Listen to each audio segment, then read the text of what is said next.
ለካ የነጻነት ወርቅነ ባለቤት ባሏ ነጻነት ወርቅነ አሜሪካ You have to learn to apologize to each other. Saying አላስተዋውቅ ያው እንደ ኮኔን በቅሎ ማን ነው አሁን በዚህ በረዶ በተሞላበት ሳፋ ውስጥ ተቀምጦ 1000 ብር የሚወስድ? ሚስቴ በየቀኑ ለሥራ ከቤት ስወጣ የረሳሁትን ነገር ታስታውሰኛለች። አንዳንዴ መኪና እሺ ወደ መጨረሻው እንዳመጪ ድፍን የግንፍል ሰላም ቤተሰብ እንዴት ናችሁ? ታገነኝ ዛሬ ምርጥ ቪዲዮዎችን አዘጋጅቼላችኋለሁ። በአስተያየት እንሰጣለን። እናንተ ደግሞ ሰብስክራይብ ማድረግ እንዳይረሳ። ቤተሰብ ስለሆናችሁ አመሰግናለሁ። አዲስ ለመጣችሁ እንኳን ደህና መጣችሁ ወደ ቤቴ። ሰብስክራይብ አድርጉ፣ በጣም ያስፈልገኛል። ለካ የነጻነት ወርቅነ ባለቤት ባሏ ነጻነት ወርቅነ አሜሪካ ላይ ህመም ላይ ያለ ለሷና ለልጆቿ የሚሆን ምግብ አብስላ እሱን ግን ተነስተ ራስ መትበላውን ራስ አብስለብላ ትለው ነበር። ለካ የነጻነት ወርቅነ ባለቤት አዲስ አበባ ላይ ከእናቷ ጋር ከሚኖርበት ቤት ከፈለክ ያለን ቁሳቁስ ይዘ ከዛ ቤት መውጣት ትችላለህ ብላ ስትናገረው ነበር። ለካ የነጻነት ወርቅነ ባለቤት ነጻነት ወርቅነ በመምክንያት ወደ ህንድ ሲጓዝ እሷ ቤት ነበረች ከነሱ ጋር። ነገር ግን መሄድ ስላልፈለገች የሄዱት የሱ ወንድምና እህቱ ነበሩ። ከዚህ ጋር በተገናኘ የነጻነት ወርቅነ ቤተሰብ ወጥተው የተናገሩትን ነገር እየሰማችሁ የነጻነት ወርቅነ ነፍስ ይረፍበት ዝም ብትሉ ነው የሚሻለው ምናምን እያላችሁ የምትናገሩ ሰዎች እመኑኝ፣ በነጻነት ሞት ከነሱ በላይ እናንተ አልተጎዳችሁ። ሲቀጥል የነጻነት ወርቅነ ነፍስ የምታርፈው እሱ በህይወት እያለ ሲደርስበት የነበረው መከራና እንግልት አሁን ከሞተ በኋላ እውነቱ ሲወጣ እንጂ ሲደፋፈን አይደለም። የነጻነት ወርቅነ ሚስት ነጻነት ላይ አደረገች የተባሉት ነገሮች በሙሉ ደግሞ የመጡት ከራሱ ከነጻነት ነው። በህይወት እያለ ለወንድም ለእህቶቹ ከተናገረው ላይ ወስደው ነው የተናገሩት። ስለዚህ የነጻነት ነፍስ የምታርፈው ሰላሟን የምታገኘው ልጁ በህይወት እያለ የተሰቃየው እውነት ከሞተ በኋላ ሳይደፋፈን ሲቀር ነው፣ እንደዚህ ይፋ ሲወጣ ነው። ስለዚህ ባካችሁ አትፍረዱ። አይደለም እህት ወንድሞቹ ይቀርናኮ እኛ ባዳዎቹ በሚዲያ ምናቀው አዝነንለታል አይደለ? አስቡት ደግሞ እንደ ቤተሰብ እነሱ ምን ያህል እንደሚያዝኑ። ምንም ብናዝንለት ምንም በስሞት እኛ ቢሰማን እመኑኝ ከነሱ በላይ ከእህት ከወንድሞቹ በላይ ሊሰማን አይችልም። ስለዚህ የነጻነት ወርቅነን ቤተሰብ እየወጣችሁ የምታሸማቅቁ አካላት ይሄ ነገር በኔ ወንድም ላይ ቢደርስ ምንድነው የሚሰማኝ ብላችሁ ሁላችሁም ራሳችሁን ልትጠይቁ ይገባል። የወንድማችንን የነጻነት ወርቅነን ነፍስ ፈጣሪ ይማር። ለቤተሰቦቹ መጽናናትን እመኛለሁ። ይሄንን ቪዲዮ አድርሱልኝ። አመሰግናለሁ። I need some money to go shopping. Well, I suggest you get a job then, big dog. J-O-B, A-S-A-P, you feel me? Does that look like an ATM machine to you? Let me see. Oh no, human being. That's weird. Oh, I see what's happening here. What? Okay, I got you. Okay.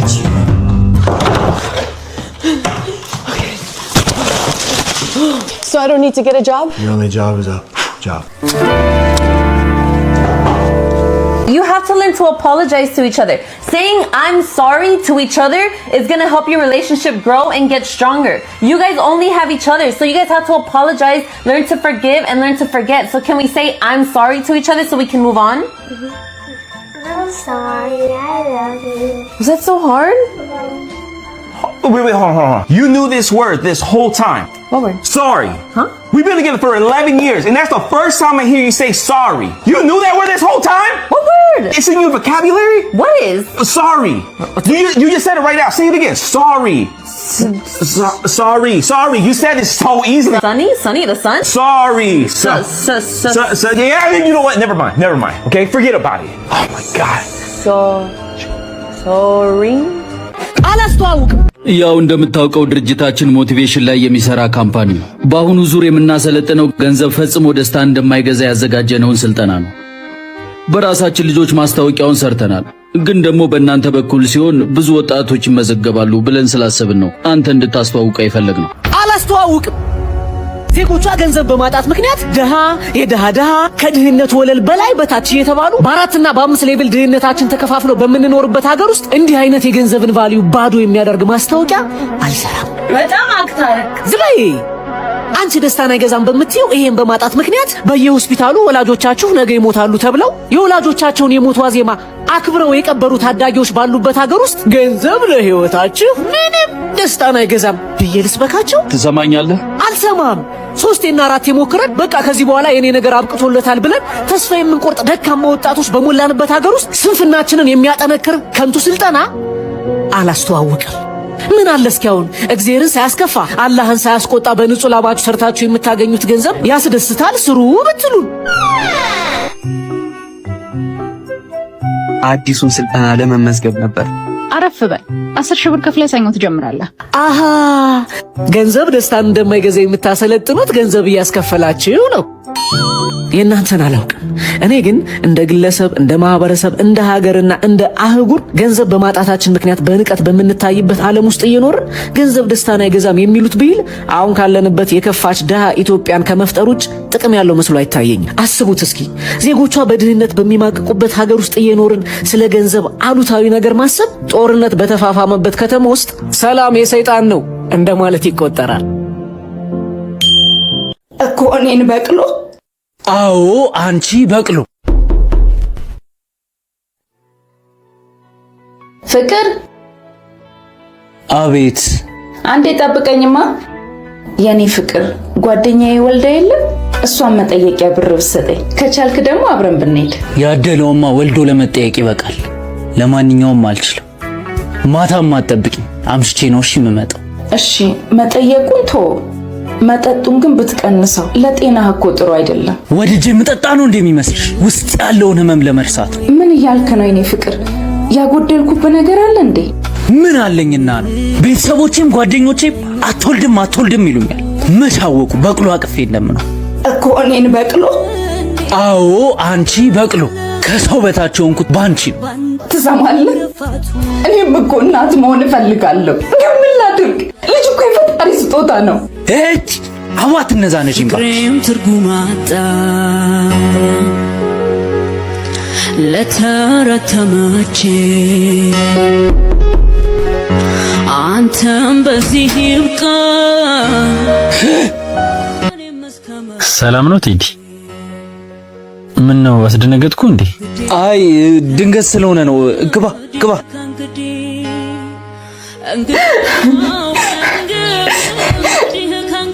ወንድሜ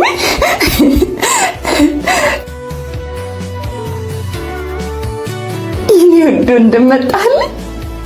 እህቴ ምን ሆነሽ ነው? ለምን ነው የምታለቅሽው? ይገርማል ወንድሜ። ምን ነው የሚገርመው እንደዚህ እያለቀሽ?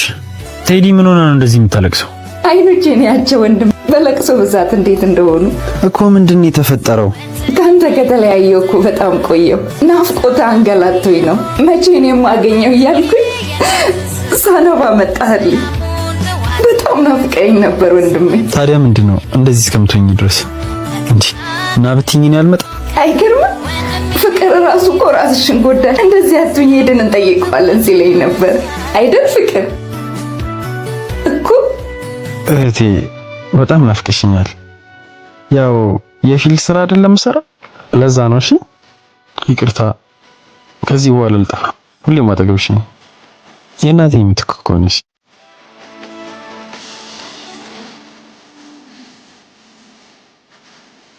ቦሬ ያስሽው እኮ ፍቅር ቤት ገብቶ ልቅመስ እንጂ።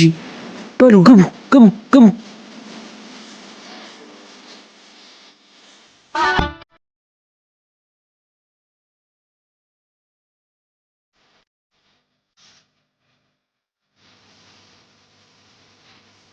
ምንድነው? ይቅርታ ማኪ፣ ከሁሉም ነገር በላይ አንቺ ትበልጫለሽ። ግን እኮ ልጅ የፈጣሪ ስጦታ ነው አይደል? ይቅርታ። አንቺ ባና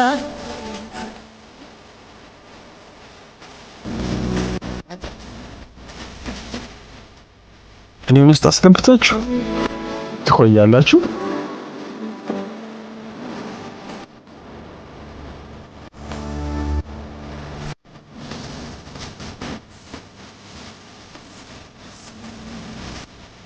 ማን ነው አሁን በዚህ በረዶ በተሞላበት ሳፋ ውስጥ ተቀምጦ 1000 ብር የሚወስድ?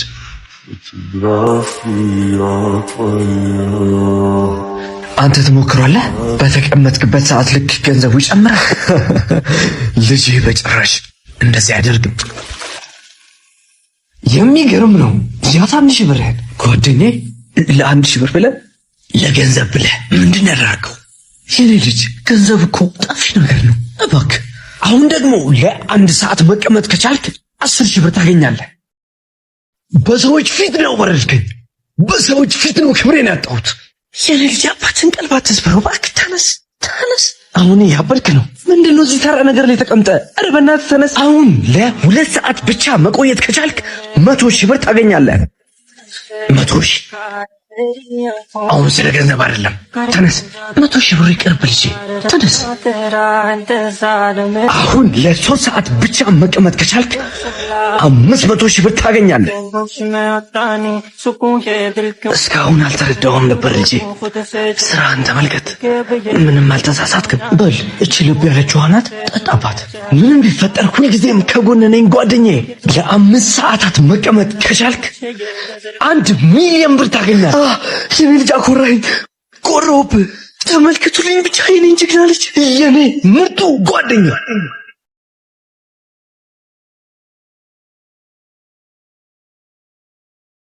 ሚስቴ በየቀኑ ለስራ ከቤት ስወጣ የረሳሁትን ነገር ታስታውሰኛለች። አንዳንዴ መኪና ቁልፍ፣ ሌላ ጊዜ መነጽር፣ አንዳንዴ ሞባይል፣ እንዲሁም ሌላ ነገር መርሳት ልማዴ ነውና አሁንማ አረጀህ እኮ አበቃ ወይኔ ባሌ እያለች እየሳቀችብኝ ታቀብለኛለች የረሳሁትን። እና ተረባዋን ለማስቆም የሆነ ዘዴ ዘየድኩኝ። የምረሳቸውን ነገር በወረቀት ላይ መዝግቤ ያዝኩ።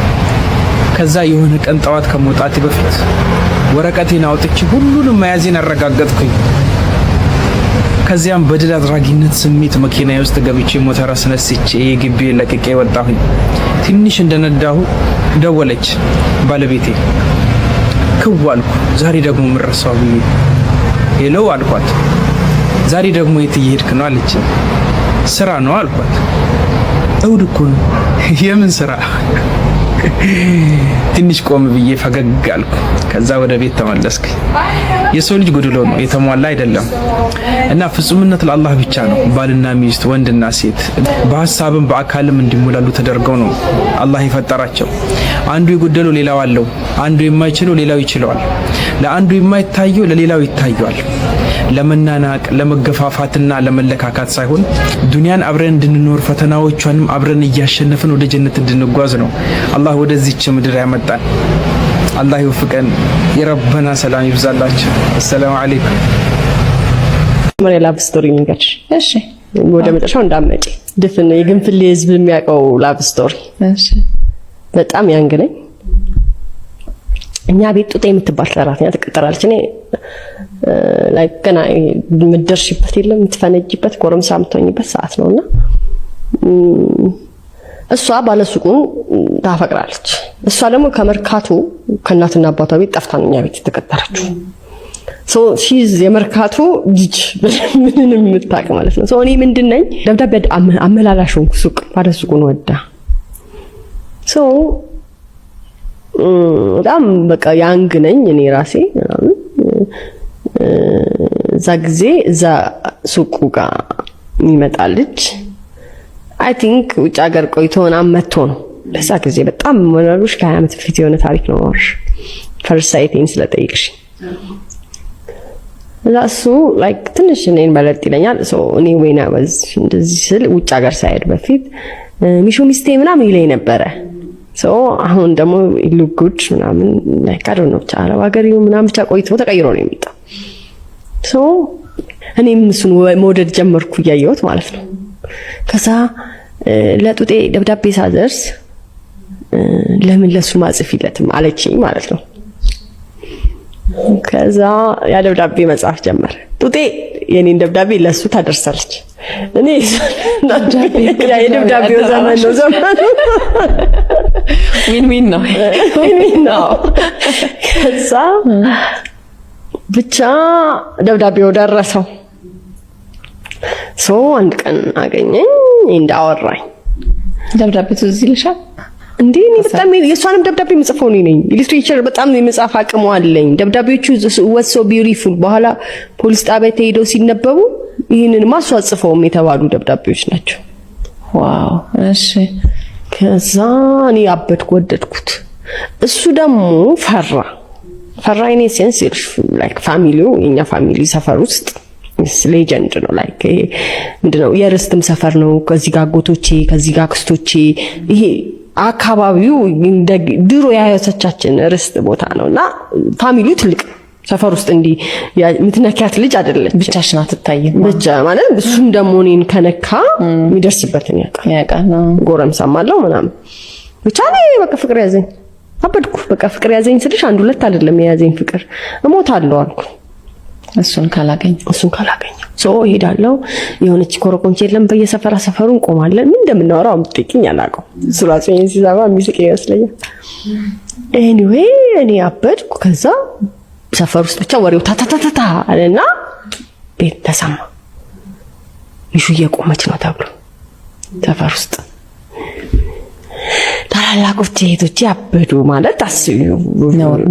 ነውር አይደለም በቃ ህይወት ሊበላሽ ነው ሰፈር ውስጥ ምናምን ቢያንስ ምስካይዙና የምትማሪ ልጅ ና አይሆንም አይደል። በጣም በቃ ዋር ተነሳ። ተመከርኩ። በዚህ ጋር ተደፍኗል። ማን ነው እንደዚህ አልሰማችሁ? እንደዚህ ተደፈነ ጀርስ ህይወት እንደዚህ ነው። በዚህ ጋር ብታረቂ አንቺ ገና ልጅ ነሽ እንዴት እንደዚህ ታረጋለሽ? ከዛ ሄድኩና እንጥፋ አልኩት ማለት ነው። የት ነው የምንጠፋው አለ። እንጥፋ እኔ እንጀራ ጋገሬ አንተ እንጨት ፈልጠን እንኖራለን። ቃሉ ራሱ ይሄ ነው። ብቻ ከዚህ ሀገር ይዘኝ እንጥፋ። እሺ እንግዲህ እኔ ደግሞ ኢኮኖሚካሊ ምናምን ትንሽ ይሻላል። ያው በኋላ መጥቶ ካላ እኔ እኮ ነው የሚሻለው ይላል። አንቺ የእንጀራ ጥርዝ የሚቆጥርሽ ልጅ ይዘኝ ጥፋ ብለሽ እኔ ቤት ውስጥ እንጀራ የሌለ ሰው ምን ፈርቼ ነው አልጠፋም ያልኩት ያኔ።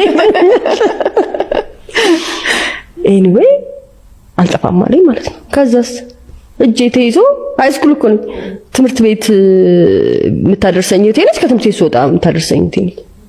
ቤት ውስጥ ጠባቂ ተቀመጠልኝ። ሳላየው አንድ ሳምንት ሆነ። ይሄ ኢምፖሲብል ፎር ሚ። ከዛ እህቴ በጣም ንግድ ቤት ውስጥ በጣም ገንዘብ አለ፣ ንግድ አለ ምናምን ብቻ ቤት ውስጥ money is everywhere like so next day ሄድኩና ከብዙ ብሮች ውስጥ ማረሰው ብዙ ብርሽ እንደዚህ ብዙ ብሮች ውስጥ 200 ብር